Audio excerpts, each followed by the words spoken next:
The richness and plenty of the Garden of Eden, God's perfect gift to Adam and Eve, barely lasts a moment before they are thrust out into the cold reality of suffering and mortality. Joseph, our ancestors, imprisoned in the dark misery of an Egyptian jail cell, and in the blink of an eye is taken in by the Pharaoh and granted a position which will allow him to save the Jewish people. On the happiest day of their lives, a wedding couple has their first kiss surrounded by shards of broken glass. This is what it means to be Jewish, to be part of a people with a history of improbable survival and unimaginable suffering.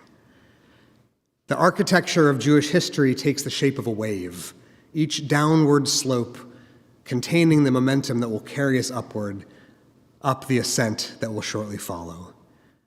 National longing gives way to homecoming, which is followed in turn by exile, and before long again, reunion and resettlement. We live in safety and security, but we eat ashes with our eggs. Even in our darkest times, we are forbidden to wallow so deeply in grief that we're unable to appreciate the joy and abundance of our lives. And at the same time, we can't allow our privilege to lead us to complacency or arrogance, believing that we are magically immune to the suffering that our ancestors experienced over the course of our people's long history.